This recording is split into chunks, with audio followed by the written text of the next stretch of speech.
Evening, welcome, or good afternoon, or good morning. But we are very glad to see you all. This is the second of three presentations on the vows and Laudato Si. As I said last week, or 2 weeks ago, we are touching three different chapter directives with this, to talk about the vows, to talk about Laudato Si, and to do more intra-congregational activities. This evening, Chris Partizano is going to lead us in our reflection. So welcome. What a great group has gathered. It's really very, very wonderful. So we are going to continue with looking at Laudato Si and the vowed life. And tonight, the topic, it has to do with the vow of obedience.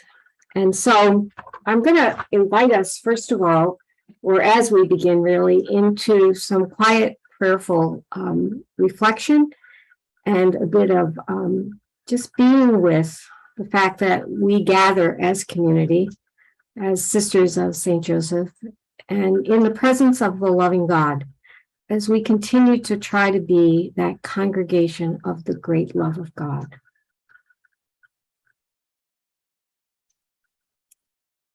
As I look around, I believe that almost all of us, I think probably all of us have taken vows.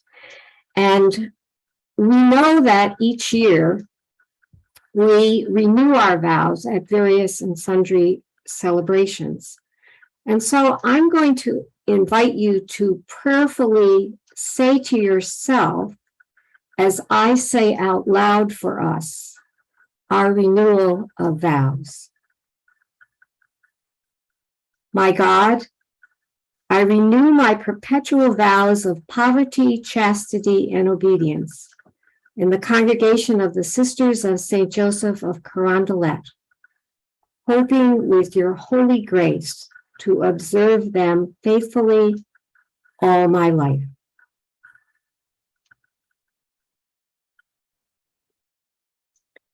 Pedro Arrupe says, nothing is more practical than finding God. That is, than falling in love in a quite absolute final way. What you are in love with, what seizes your imagination, will affect everything. It will decide what will get you out of bed in the morning, what you do with your evenings, who you know, what breaks your heart, and what amazes you with joy and gratitude.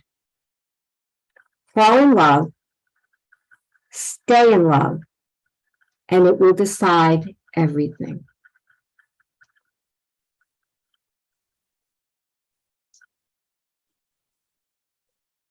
As a preparation for our evening together, I invited you to do what I've been doing in my consciousness for the last really 2 months. When this group gathered, Mary and Eva and Lynn, and looked at this set of conversations, we needed to choose who was going to do what vow. And then to think about how do we make the links between Laudato Si and our vowed life and how we live. So I found it quite challenging to bridge these 2 chapter calls, articulate and authentically live our vowed life in ways that witness and speak to today's reality. We are, in fact, living it, but sometimes stepping back and trying to articulate it is a whole other issue. And then to implement Laudato Si and make the connections. So I really gave you, with the homework, the same challenge that I was dealing with and have been thinking about and praying about and reflecting on and walking around with for the last many, many weeks. I find when I do those kinds of things, my process usually is both right and left brain. I move into trying to find insights and connect things logically, But I also allow that artist in me, that muser, the person who is poet, who is looking for other ways to express things, to also come into play. So what I've been doing really is noticing movements in and around me as I became more conscious of trying to make the connections. And I really hope that you were able to do that with the week or so that you had with the Constitution, with those phrases from the Constitution, and also with the work that you have done at various and sundry times, I'm sure, over the last 7 years with Laudate Si, and the many, many practical applications of that. So you're going to get some of my insights and my musings, and the real hope is that when we move into the chat rooms, the breakout rooms, and then into the large group, that we can hear from as many of us, what kind of connections were you making? So I went to our Constitution and looked at really the two articles that speak to our vowed life, the vow of obedience. And as we look at the designation, how it is said, it talks about the fact that this vow of obedience, we correspond in faith to the call of the Spirit to obey those who serve us in the ministry of authority, and to live according to the directions of our Constitution, in union with the obedient Jesus, who we embrace both the struggle and the joy of living, sharing in his mission. The evangelical counsels are the basis for this way of life. And as I looked at the designation of those 8 sections under that initial paragraph, there are 4 that I would say are very inspirational and connect to this sense of the evangelical counsels, which have to do with living the perfection of charity, Jesus as center, discipleship, love, which is really relationship. So the key to this vow of obedience at the base of what it's about has to do with relationships. It's a movement really from independence to interdependence. Recently, one of the students of one of my students' daughter got married, and the vows. Chris, can you slow down, please? Yes. The vows that she and her husband exchanged put them in relationship with each other for life. Our vowed life put us in relationship with each other for life. The vow formula says, according to the Constitution. And as we look at what our vowed commitment speaks to, it talks about our interconnectedness as we unite in community to listen to and obey God's will. To be aware of and attuned to each other, the other, that is us as Sisters of St. Joseph. Lynn Gerald once put it this way: membership means to give yourself to a life of discernment and decision-making based on informed communal influence, which is the focus of consecrated obedience. Informed communal influence, which is the focus of consecrated obedience. In practice, this means being willing to enter into mutual collaboration and to accept personal responsibility for the life of the group, as well as accountability to the values of the group.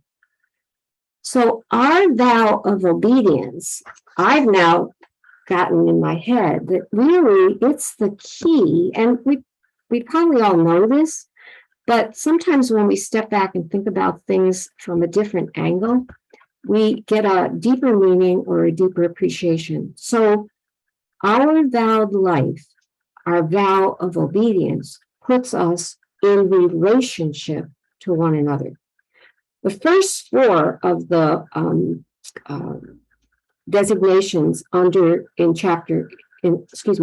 7 talk about those dimensions. And then the others talk about authority in the congregation and the role of superior. It also talks about the role of chapters and chapter directives, which are really key to the connectedness, a big key to the connectedness with Laudate Si.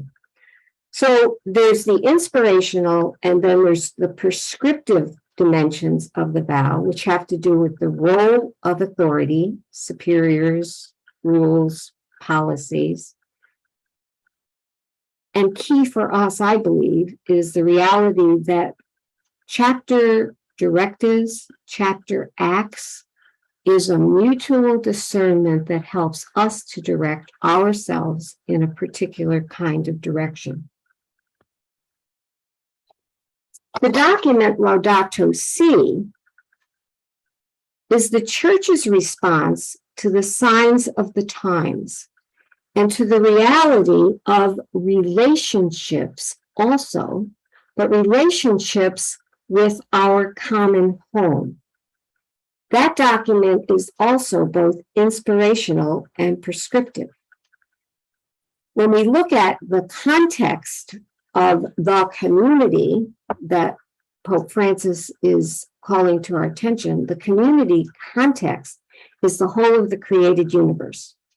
And the fact that we are all related, and so we are put into community with one another. I love this little Miriam Honors art piece because for me, it speaks to the context of us, the circle of women, persons, and then the context of the whole of the created universe.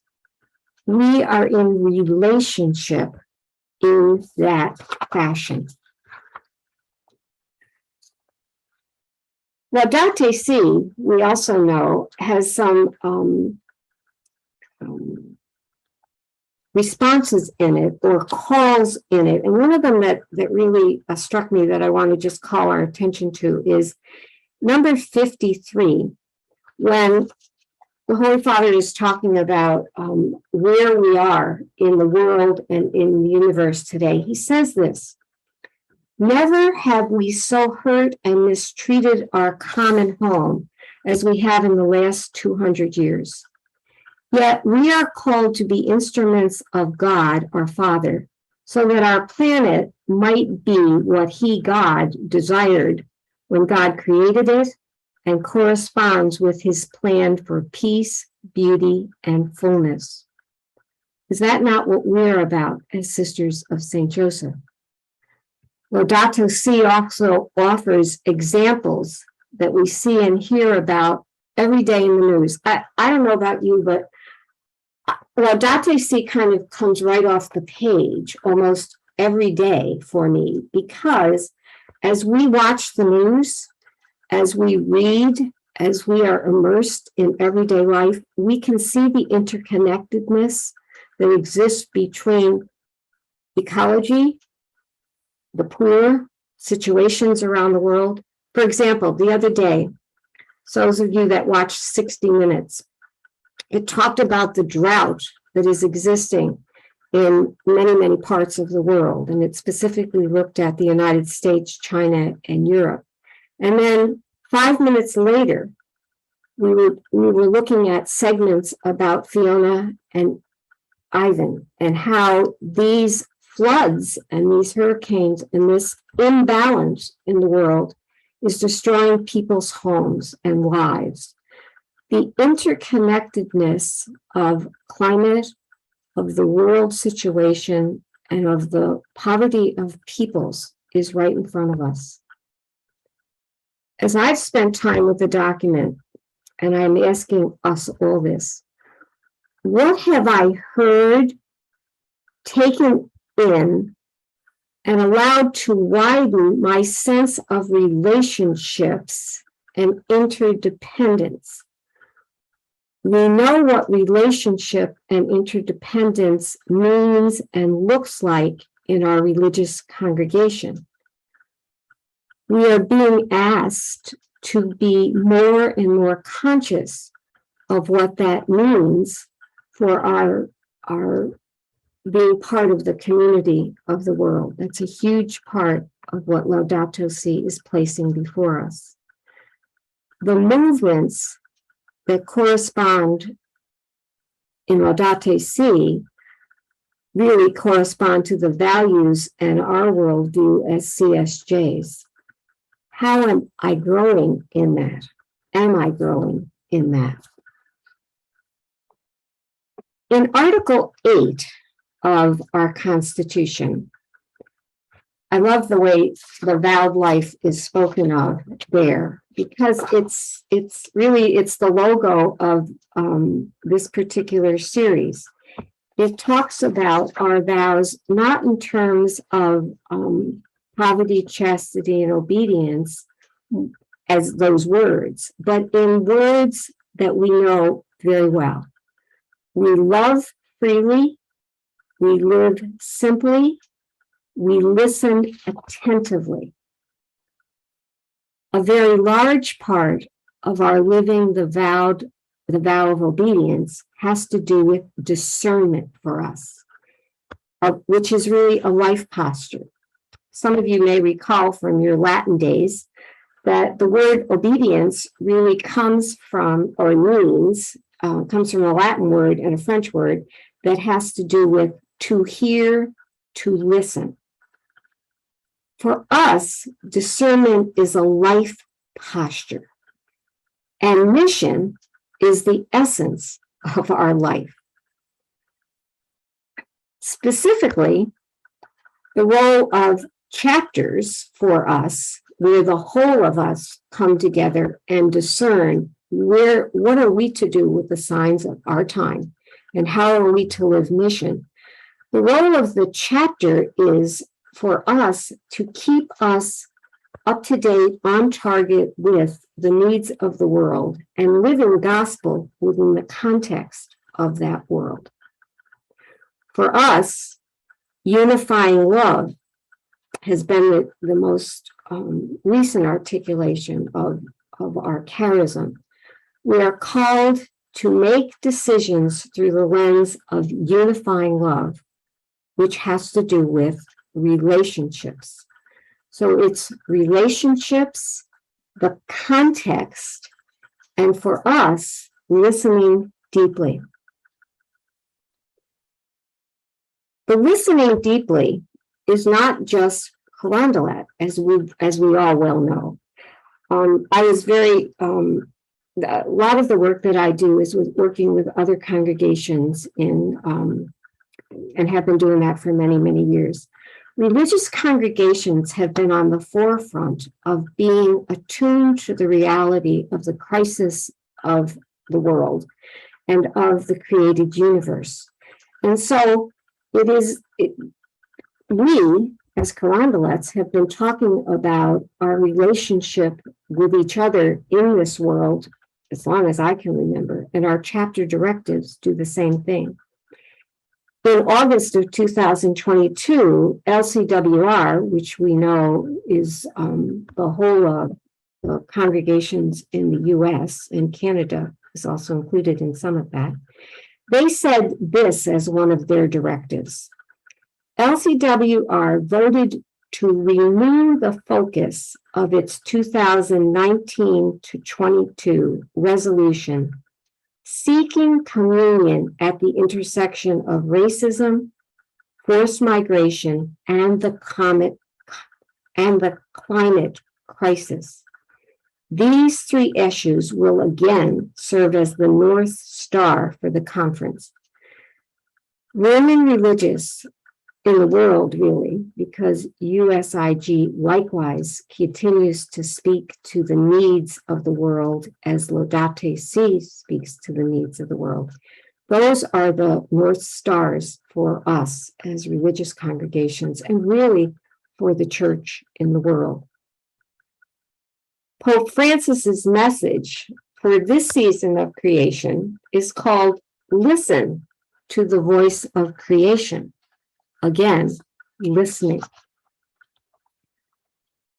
For many of us, I do think that logic and insights and cognitive is important, but for a lot of us, art and music, poetry serve to deepen our values and deepen what's important to us. So I'm going to invite us to, first of all, look at Ansgar's art piece called Communion.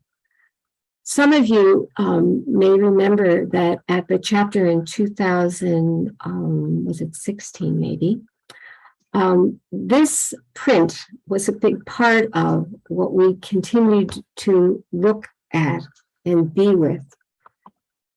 It says the following: opening my mouth to the snowy sky, I receive communion. Opening my mouth to the snowy sky, I receive communion.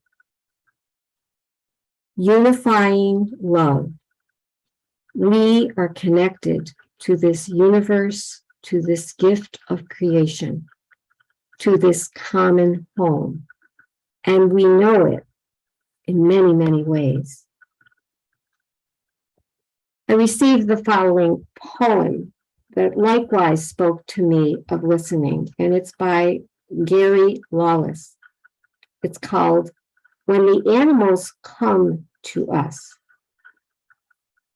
When the animals come to us asking for help, will we know what they are saying? When the plants speak to us in their delicate, beautiful language, will we be able to answer them? When the planet herself sings to us in our dreams, will we be able to wake ourselves and act? What poetry, art, life experience speaks to me of unifying love within this common home, this created universe? How does it speak to me? How aware am I? I'm both a gardener and an artist, and I love digging into the earth and also mixing color and trying to look at the silhouette of a tree. Many of us, we know the depth of communion and unifying love within this wonderful common home that we call our world. Both beauty and challenge are part of the Laudato Si lived reality. We need to keep delving into that. So I ask a question: how large is the context of my worldview? How aware am I? How aware am I of the movement from independence to interdependence with the whole of the created universe?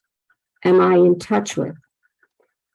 Have I shifted? Am I aware of some of the shifts that may be happening and have been happening in me, in us as congregation, as we continue to try to implement Laudato Si? One of the trigger words for me was the movement from looking at the earth and the created, that which is available to us, moving from the notion of resource to that communion with. What does that feel like, look like, and how does that affect how I am with creation? As I've been thinking about us and how we have been so aware of this movement for years and years and have talked with each other. I looked around my office and I found these things, which are staring at me every day, besides Ann Scar's print, which are her art piece, which is on my wall. I think the little mug, which calls us to be aware, and it's one of Miriam's pieces. It was the year we had the spiral at Chapter. It calls us to be alert to this creation that we are part of. The movement to the more, and this was a bookmark that our province had for the 350th anniversary, the movement to the more as we live our vows to love freely, listen attentively. That piece is a bookmark that I fall on regularly. And the chapter logo, the document that we have for this particular set of years, it stretches us even wider as we look at this, what are we about for the world? So I'd invite you to just take a few moments to be aware of your own movement that's been happening internally, whether you've thought about it in terms of the vow of obedience or not, which I don't imagine most of us think about every day, but the context of our life makes all the difference in the world as to what we respond to and how we live and how we interact with each other and with this wider created universe. So take a few moments and try to allow yourself to think about, what did you think about? What did you get in touch with when you again looked at what the Constitution says and tried to blend it, juxtapose it, massage it with what Laudate Si is saying to us? I also want to say that I know for me, every time we open Carondelet emails, there's always something about creation and calls that are very, very practical as well as inspiring. And so we as a congregation have been in the midst of addressing Laudate Si and trying to live it. And in so doing that, we continue to be in relationship with each other and living our vowed life. So a few moments to just breathe into, and then Lauren is going to invite us into, or I'm going to invite, I guess, into small group chat groups, and then we'll be able to also do some time with each other in large groups. So just take a minute to breathe into what you're hearing, both externally and internally.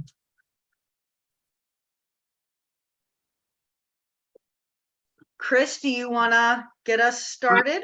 I'd love to get us started. So each of us had some opportunity in our small groups to make some of the connections and just say, what's the wisdom or the insights that were coming into your own homework time? And or as you were listening and interacting with some of what I was putting forth. So really, I know our small group was very, very rich. So it's just really a question of, what do you want to put on the out into these airwaves for all of us to hear? Chris, Yes. I need you to slow down, please. Thank you. I'm sorry. What do you want to put into the whole for us to hear? And as happened last week, actually, there was enough time for people to react to some of the things that someone brought up in the large group. So it doesn't have to be, if there's pauses of quiet, that's okay, because we're really trying to make sense out of and share our own insights, our own reflection as we are invited to think about our life and our vowed life and the signs of the time that Laudato Si is really placing right there in front of us. So you raise your hand, we will acknowledge it, and let's just see where that goes.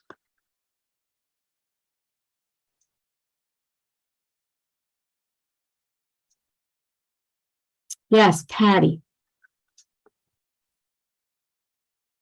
You need to unmute. Right. I was in a Japanese English small group. Teresa Matani shared about the frustration in being able to do some actions like decrease single-use plastic. All of us acknowledged how hard it is to do some of these things.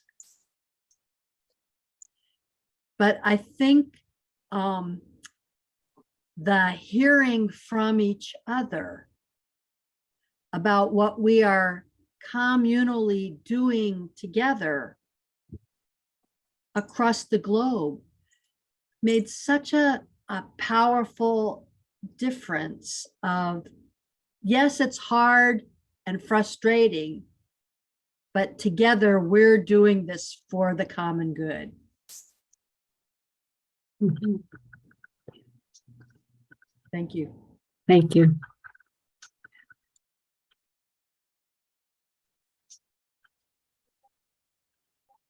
Barbara Jennings, were you trying to raise your hand? And if you need to, you'll need to unmute to talk. I would say our small group is also very hopeful. I think 5 out of the 6 of us, maybe all of us, sense that we are doing something, whether it's a community garden, saving plastic. Pat was talking about bar shampoo instead of buying a plastic bottle. And joining groups like Sierra Club or Earth Justice, doing the clicks to your congressperson when you get something about deforestation or coal mines or all this stuff. So I was hopeful in our small group. Great. Thank you. Great. That's good. One of the things that I didn't say that I did want to say was even Patty's article or whatever that we received about 2 weeks ago, that showing us as a community what we are about, what we are individually, but corporately looking at, and the impact that can make. Some of that is very, very helpful for us to read and be aware of. Janet, unmute.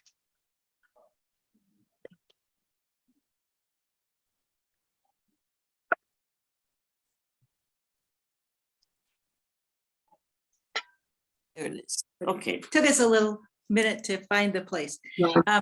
One thing that you said, Chris, really struck me, and we talked a little bit about it in our group.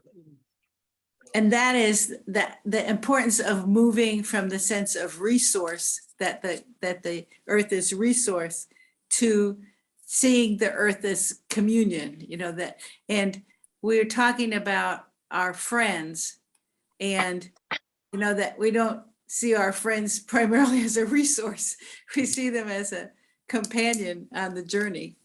And then I was recalling Margaret Collins saying, that you can become someone new and then act differently. But she found it was often easier to act some way new, and that you sort of acted into a new way of being. And I think to some extent, that's what Patty and her group are asking us to do, to take these eco challenges and to be obedient to that call. I think has some real helps us to think about how that it's not just a sort of little suggestion. It's oh wait, I better listen to that. Thanks, Sean. Thank you. Linda? Our group got into an interesting discussion. I think it was Sarah in Hawaii was talking about the the only folks who could really heal the earth are the Native Americans, the indigenous people in throughout the world, really. And we were all kind of sharing about the book Braiding Sweetgrass that many of us have read. The appreciation of nature, the deeper value of reciprocity.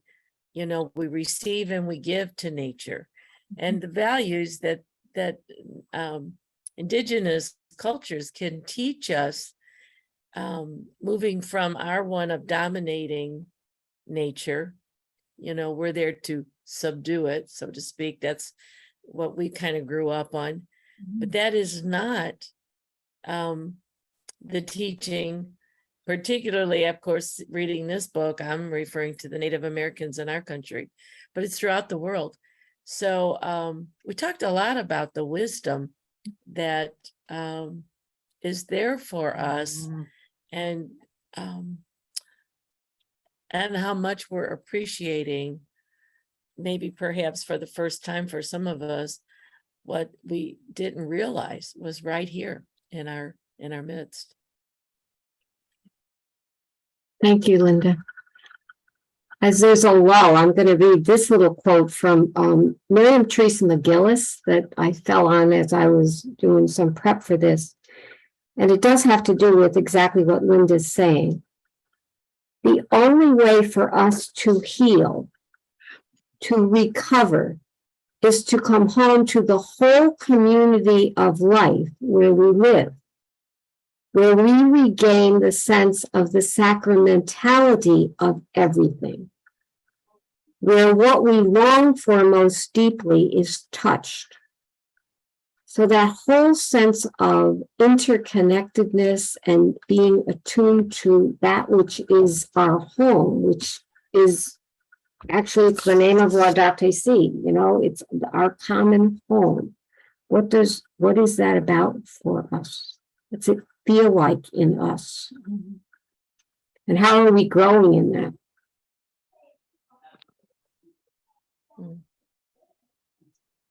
Others, comments even on what somebody just said. What's it triggering in you?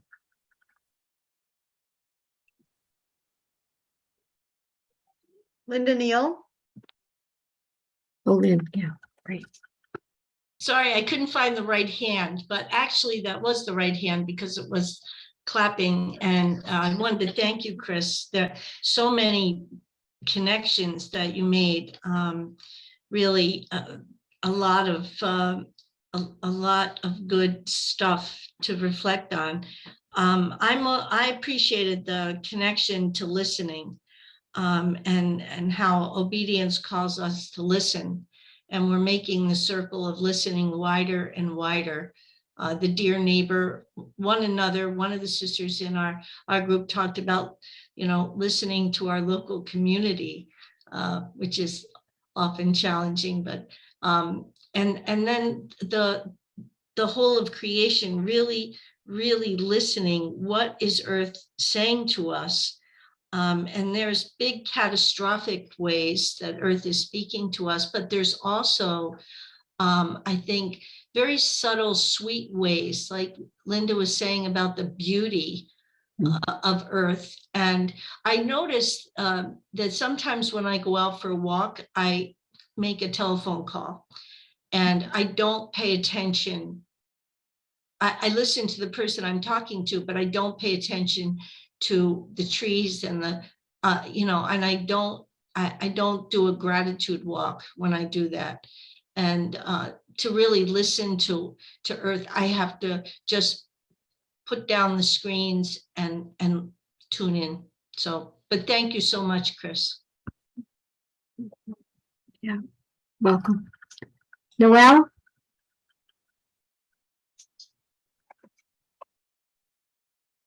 I thought Marie Virginia made a very good point in our group.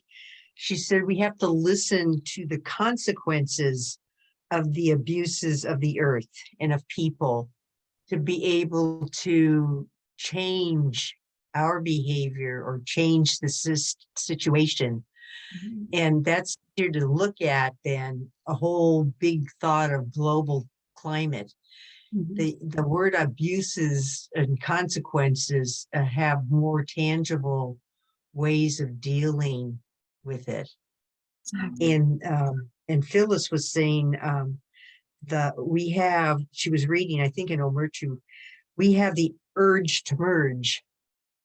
And that's what we're doing as a community. We're listening to each other and in our different units and provinces and places. How are we moving to merge? And it's going to be diversified. But it's not just listening to one voice, it's listening to the whole voice, all the voices, to the spirit. So I thought those two were it struck me how the obedience and the Laudato Si went together. Yeah, thank you, Noelle. And that also interfaces with what Lynn was talking about the last time we met in terms of those three principles, and diversity is such a key one. So, yeah, thank you. Zaida?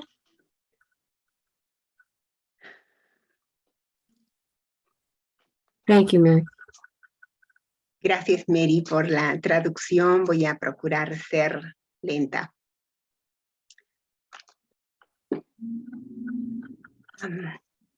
Una de las ideas que fue muy buena, muy importante para mí de la charla anterior sobre nuestro voto de pobreza fue considerar a cada ser de la naturaleza, del cosmos, como un sujeto de respeto y de amor, porque nos dan vida.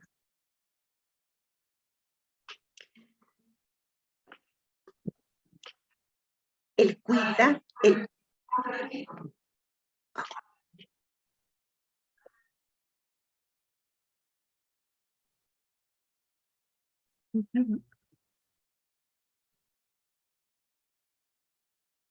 We're not getting any sound. una idea importante de la primera charla fue considerar las cosas, cada ser, como un sujeto, no como objeto.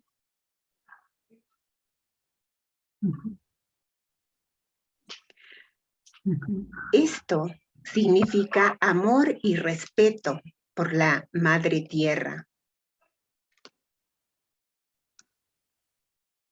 ¿Cómo podemos sensibilizarnos al cuidado de la creación? Si somos capaces de mirar, de contemplar una pequeña planta silvestre, reflexionando que tiene vida y es importante para nuestra vida, de todos.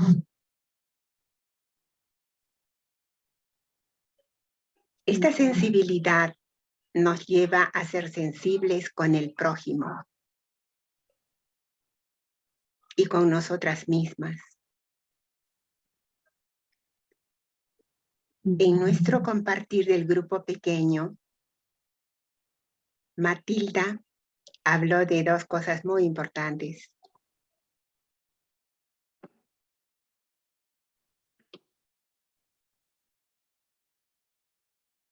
Uno es sobre el reciclaje de los artefactos electrónicos. ¿Dónde van? ¿Y qué efecto está causando el lugar donde están depositados desechos que contaminan? ¿Cómo podemos ser más conscientes del uso?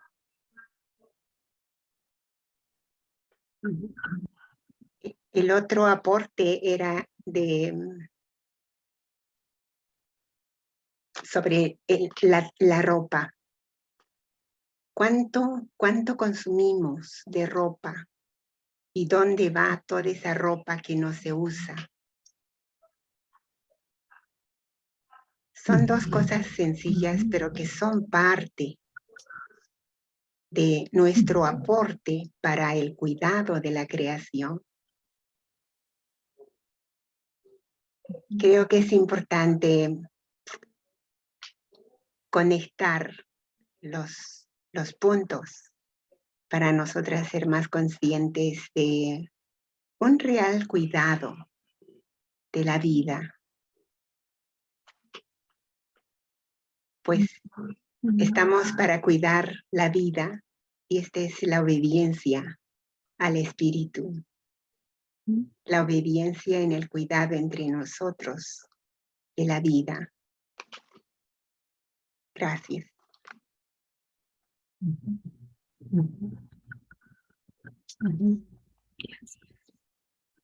Yes.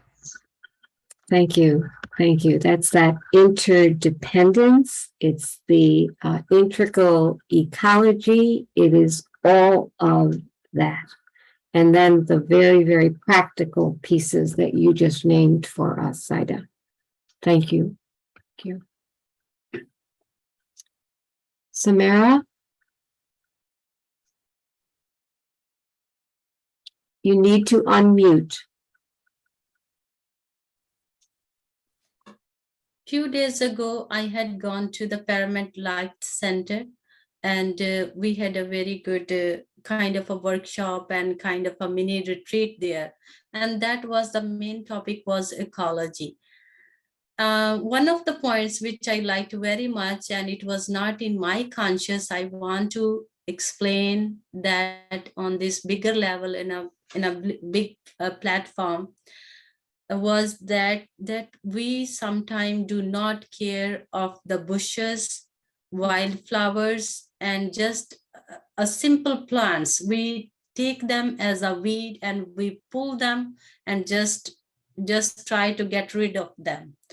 They said those plants are very much important because they are the native plants of this area, of this part of the country. And those plants are more important, are most of the bugs, useful bugs, and the butterflies and some other kind of species. And those plants are their food and they are taking the fragrance, and very especially for the honeybees. So that's why these things do not get their proper food on this area in this America, and they are just gone, they are getting vanished. So they said just voluntarily leave some of the bushes, some of the plants, or sometimes you may grow those native plants, native flowers, just in the service of those other, for the common good of other these bugs and butterflies. So I just wanted to share this with you people, that you may be also, think about it. You may already know it, but I just wanted to share. And secondly, the thought which comes in my mind, that all the nature using using the things only to their need, and their life is a life of service. So that is a good, like a trees, rivers, anything you think about it, they are in service all the time, and we should be in the service. Our life should be a life of service. That this vow we have taken publicly, we have announced that we take these 3 vows. Thank you. Thank you, Samara, very much. Thank you. And I throw the following challenge out to all of us. If there's a bug in the house, what do you do with that bug? As Samara is speaking, it's like that bug might be an important pollinator, that if you took a little bit of time and took some kind of a little cup or a Kleenex or something like that and walked it out the door, that could make a big difference. I tend to do that a lot because Thank you. what's I will be more conscious to this. I'm just saying, I'm affirming what Samara is saying, because as we watch some of the documentaries on nature, the pollinators, the bees, the various and sundry creatures, that are now becoming extinct because of some of the practices that we see as just what we do. And so her call is a really important one for us. So I'm going to pass this back to Mary McGlone, and hopefully this has been a bit challenging for all of us as we try to continue to live the relationships that are not just a part of our vowed life to each other, but for the world and for this common home of ours. Thank you, Chris. Thank you so Thank much. you so Thank much. you, Yeah. Sister Chris. Thank you, Mike. Thanks, Chris. It's wonderful. Thank you, Chris. Thank you very much. Thank you. Thank you. Thank you. Wonderful. Thank